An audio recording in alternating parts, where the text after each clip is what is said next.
табу на публічну лайку для публічних осіб. У Верховній Раді зареєстрували законопроект про протидію лихослів'ю. Він передбачає адміністративну відповідальність для публічних осіб за вживання міцних словечок у публічному просторі, а також штрафи для ЗМІ, які це транслюють. Наша Олена Стецюк запитала в депутатів, чи готові вони відмовитися від нецензурщини, та згадала, кого з обранців упіймали за лайкою. Подробиці далі. Гострим слівцем політики не гребували ніколи. Якщо отак працює Рада, то ми, вибачте мені, наїбаємо людей кожен день. Я тебе слова не давав, у мене... Я теж тобі не давав, замовкни, б***. Ти як до мене, що пішов, б'єм.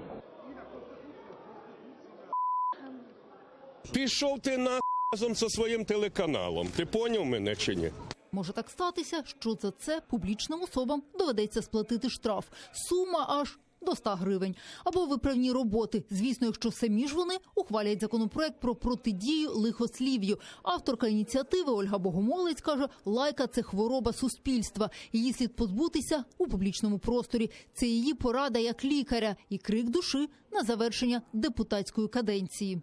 Це, на мій погляд, по-перше, дозволить в публічному просторі, бодай в публічному просторі обмежувати чистоту. У політиків мають бути не тільки чисті руки, ще і чисті роти. Пояснює, стосуватиметься закон виключно публічних осіб у публічному просторі, а ще засоби масової інформації. За ретрансляцію лайки авторка пропонує штрафи 10% від ліцензійного збору. Усі кошти підуть в культурний фонд держави. Завдання визначити алфавітний порядок лайливих слів, заборонених публічним особам, депутат покладає на уряд. А далі він має винести це на публічне обговорення. Та у соцмережах воно вже почалося. Перелік матюків – це хороша справа. Дідусю буде чому навчитися. А ось жорсткі міри щодо замін букв – це перебір. Так можна без багатьох слів залишитися. Наприклад, лідер або буй. В офисах компаний будут выделены дематюкательные комнаты.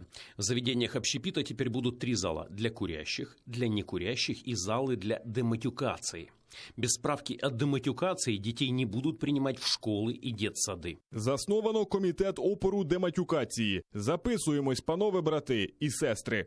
Заступниця комітету з питань свободи слова Ольга Червакова каже, наступного тижня комітет розгляне ініціативу, але вона дублює вже існуюче законодавство, яке карає штрафами публічних нецензурщиків і попередженнями телеканали. Навряд чи новий закон щось поліпшить. А ось деяким пропозиціям законопроекту депутатка дивується. Якщо в якомусь матерному слові замінено одну літеру, то це означає, що це також вважається лихим словом. І я тепер дуже сильно боюсь за суди, тому що як там буде вимовлятися слово «істець», що буде зі словом «мзда» і як поживатимуть ляцькі ворота. Самі народні депутати визнають, нецензурне слівце проскакує у багатьох. І навряд чи батогом чи то штрафом можна змусити говорити чемно.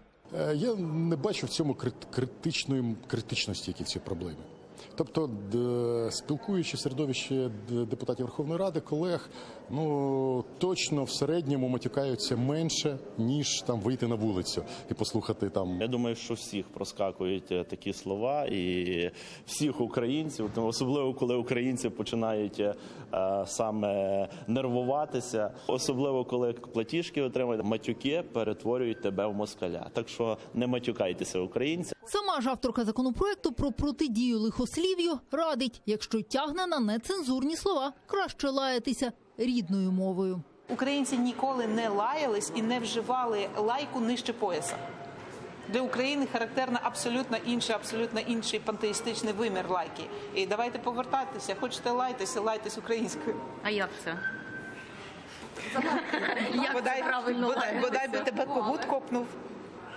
Це українська лайка. Про тварин, про птахів. Тобто українська лайка є надзвичайно цікавою. Олена Стецюк, Максим Кондратенко, Заман, АТР.